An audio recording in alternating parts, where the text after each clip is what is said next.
De mon point de vue, la déclaration de politique générale basée sur le référentiel du projet contient des lacunes et un chapelet de promesses. Je viens aux lacunes. Monsieur le Premier ministre, mon honorable collègue Tafsir Choy a parlé de la réforme des institutions. Pas un mot sur les institutions dans le projet. Sur le capital humain, vous avez ici donné l'exemple de Singapour. Vous savez pourquoi Singapour s'est développé? Ce n'est pas à cause de l'argent. Singapour n'avait même pas d'eau. C'est la Malaisie qui fournissait l'eau à Singapour. Singapour s'est développé par la discipline. Le Premier ministre Lee, que vous avez cité ici, a discipliné ce peuple. Si vous avez un devoir, une obligation première, c'est la discipline, parce que c'est par la discipline que nous pouvons nous développer. Le franc CFA, la souveraineté monétaire. Mais pourquoi vous n'en avez pas parlé? Il a fallu l'interpellation d'un député de votre camp pour que vous veniez ici expliquer ce que vous voulez faire avec le franc CFA. Pourtant, nous avons vos déclarations. Et la première souveraineté monétaire, elle doit commencer par votre monnaie. Elle doit commencer par l'appropriation de votre monnaie. Qu'en dites-vous? Absolument rien du tout. Les promesses, un chapelet de vœux pieux. Monsieur le Premier ministre, 4 heures de temps, 4 heures, montre en main.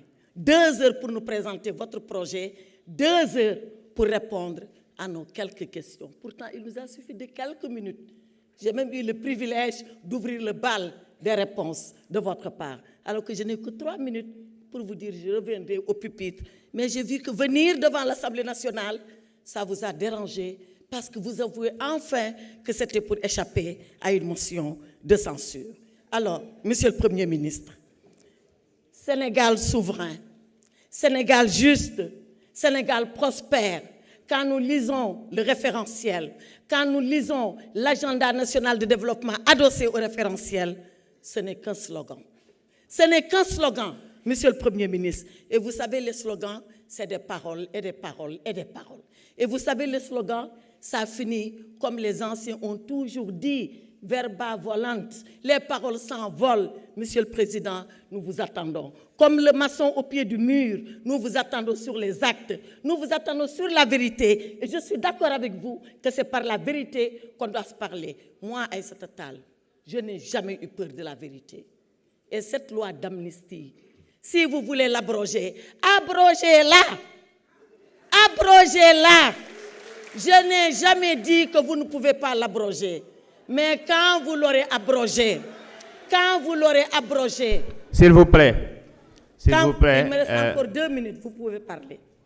Quand vous l'aurez abrogé, faites face aux conséquences. Faites face aux conséquences. Et c'est là où le peuple jugera. Et c'est là où le peuple arbitrera. Ne pensez pas, honorable Amadou Ba, que moi, j'ai peur de la loi d'amnistie.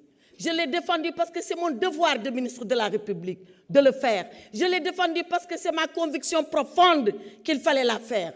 Je ne suis pas comme ceux-là qui sont d'accord dedans et qui ont peur d'assumer leurs responsabilités parce qu'ils font du populisme. Je vous remercie, Monsieur le Président.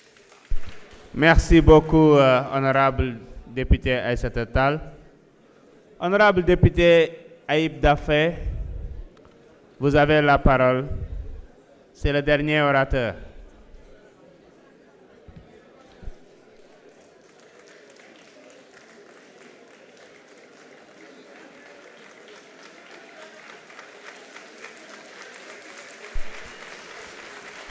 S'il vous plaît, merci beaucoup.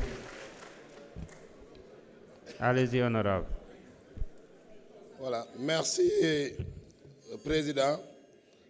Monsieur le Premier ministre, merci beaucoup pour les réponses. Et nous sommes en tout cas très satisfaits de cette déclaration de politique générale et du débat qu'il y a eu. Un débat ouvert, un débat franc, un débat constructif et toujours égal à vous-même. En tout cas, vous avez eu à apporter des réponses et des répliques. Et par rapport au thème que j'avais abordé,